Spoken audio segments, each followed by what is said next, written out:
Okay, see now.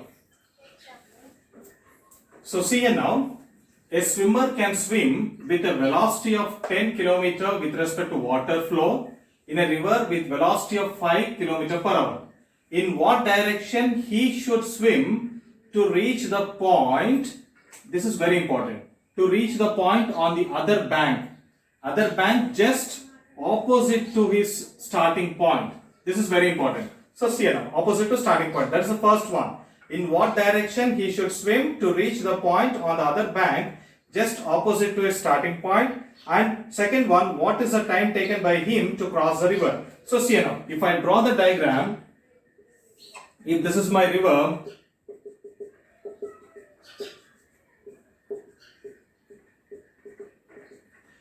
if I am standing over here, if this is my point A, if I am standing over here, I need to cross the river at the point B. I need to cross the river at point B. Means my distance should be this one. This has to be my distance. But what it is mentioned that in what direction he should try to swim such a way that he will be crossing the point B exactly opposite to him. Means what? We are trying to deal a problem which is related to the shortest path. We are trying to deal a problem with respect to shortest path. So shortest path means what? I need to take an angle of theta.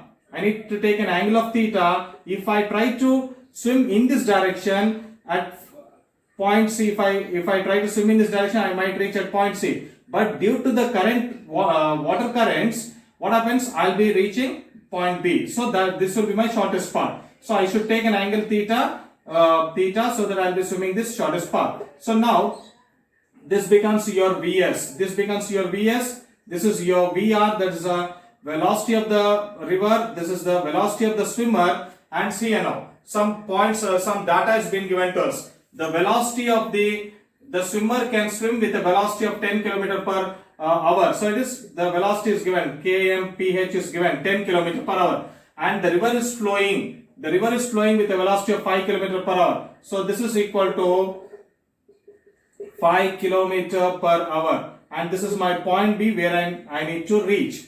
So see now, if this is the case, first I need to calculate the direction. So in order to calculate the direction, what is the formula we have studied just now in the concept class? We have studied that sine theta. We should take the sine theta. And what is this one? This becomes here, this side becomes your resultant velocity. This becomes your resultant velocity, let it be V. So now, as per the particular concept, sine theta is equal to the known values, this one and this one, Vs and Vr. So sine theta equal to opposite over this one hypotenuse. So it is Vr over Vs. That becomes Vr over Vs 5 over 10.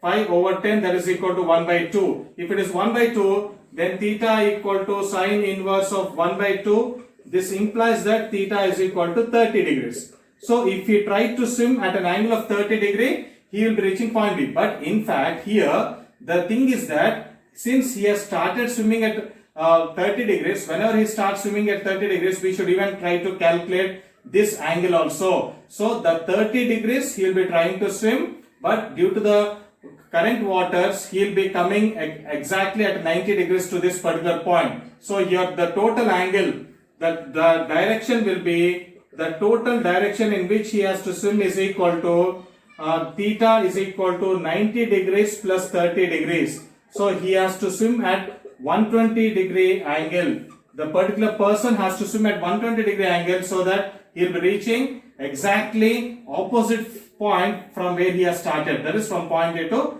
point B. Now the direction is equal to 90 degrees plus 30 degrees. So theta is equal to 120 degrees. So first one we have completed now. Now we have completed the first part. So let us see the second one. What is second one? Time taken by the particular swimmer to cross the river. Taken by swimmer. What is the formula we have studied? Time taken, T is equal to distance over velocity. This velocity is nothing else but it is a resultant velocity of a particular swimmer. So what is the distance of this river? What is the distance between the two banks of the river? It is given that the distance between the two banks of the river is equal to, where is this one? It is 100 meters. So it is, the width of the river is 100 meters. So it becomes that now T is equal to 100 meter over V. So first we should even calculate this V also. We should try to calculate this V. So how to calculate the V now? So see now, what is V? V is the resultant velocity. We know the formula. The resultant velocity formula is equal to Vs square minus Vr square. So this implies under root of Vs is how much more? The velocity of swimmer is equal to 10. So velocity of swimmer equal to 10 means it is 10 square equal to 100 minus what is the velocity of river? It is 5 kilometers per hour. 5 square is equal to 25. So we get V is equal to under root of 75, that is equal to 75. Okay, see now V equal to 5 root 3. If I substitute in this one, what I will get? I am trying to do it over here. T is equal to 100 meters into 5 root 3. 5 root 3, what is the unit of this one?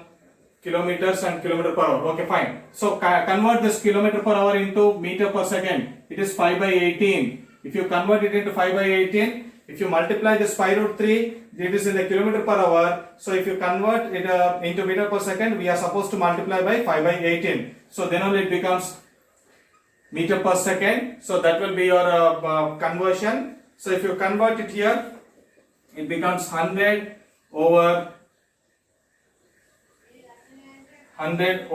25 root 3 divided by 18. So T is equal to, so now here if I do any kind of simplification for this one, 5 root 3 into 5 by 18, we will be getting like, we will get as 100 by 2.4, 100 by 2.4, so it is 100 by 2.4 is equal to, when you do this one you will get 41.6 seconds. 41.6 will be the time taken. 41.6 seconds will be the time taken by a particular swimmer in order to swim from one end of the river bank to another end of the river bank, if he has started, if he has to reach the same point, opposite point from where he has started. So that means from point A to point B.